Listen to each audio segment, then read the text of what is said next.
aqoon-yahanka dhalinyarta haweenka sida quruxda badan xafladda tan u soo camiray aad iyo aad baan idinku mahadnaqayaa dhammaantiin waxaa kale oon mahadnaqa mar labaad carabka ku adkaynaya oo aan ku celinayaa beesha aan ka soo jeedo ama ardaaga aan ka soo jeedo ee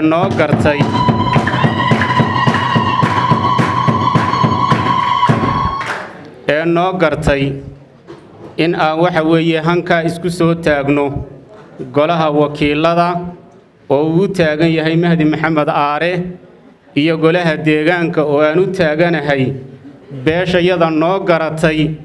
aad iyo aad baan ugu mahadnaqayaa waanan ka guddoonnay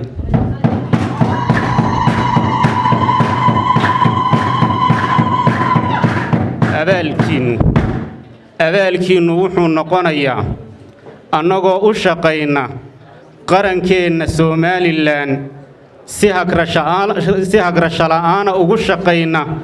ayuu abaalkiinnu noqonayaa taana waan ugu shaqayn doonnaa haddii Ilaahay yidhaa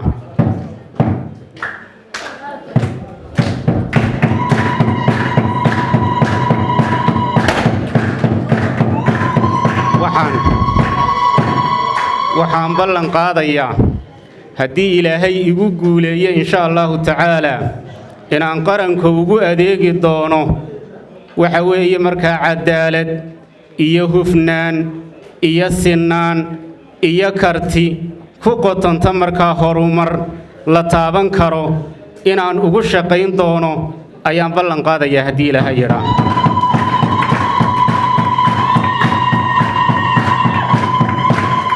magaaladeenna Gabiley ama gobolka Gabiley guud ahaan waxaa lagu yaqaanay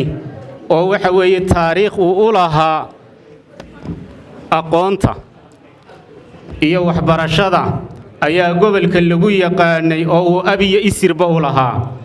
waxaan ballan qaadayaa haddii Ilaahay yidhaa inaan gobolka ku soo celin doono qallinkii iyo buuggii uu hiddaha u lahaa inaan ku soo celin doono ayaan insha Allahu tacaala halkan ka ballan qaadayaa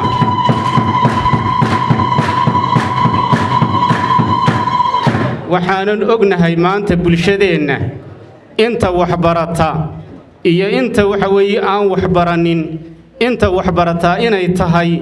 inta shilimaadka ama lacagta haysataa inay maanta waxbarato danyartii waxa weeye markaa bulshada ahayd 80% inay waxbarashadoodu hooseyso aad iyo aad baan taa uga dharagsannahay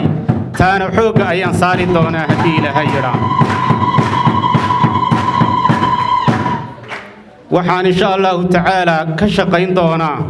waxa weeyaan oo iyadana aanan mooganaan doonin caafimaadka iyo biyaha oo maanta halkay taagan yihiin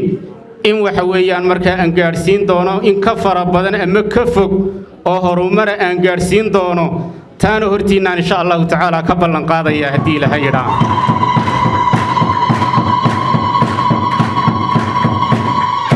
waxa kale oo iyaduna meesha ku jirta sportiska iyo ciyaaraha oo aan iyadana ballan qaadayo inaan dhalinyarta gacan ku siin doono oo aan dhalinyarta waxa weeye gobolka waxa weeyaan gacan ballaaran ku siin doono siday ciyaaraha horumar uga gaadhi lahaayeen weliba dadka gobolka u dhashay ee ciyaarta heer sare ka gaadhay ama heer caalami ka gaadhay sida haliyeyga orodada ama xidigaha waxa weeyaan ama xidiga ugu horeeya adduunyada ee waxa weeyaan markaa orodka Mo Farah inaan ku xiri doono ayaan ballan qaadayaa haddii Ilaahay yidhaa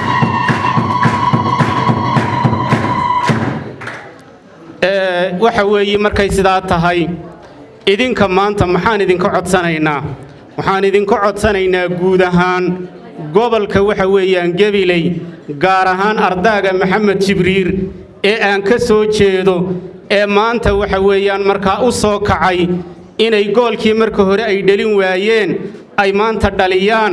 waxaan ka codsanaynaa goolka insha Allah guuli noogu dhaliya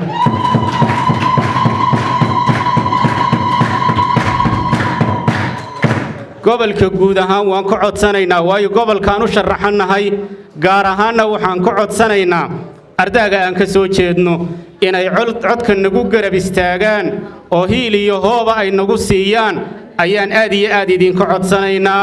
wasalaamu calaykum waraxmatullaahi wabarakaatuh.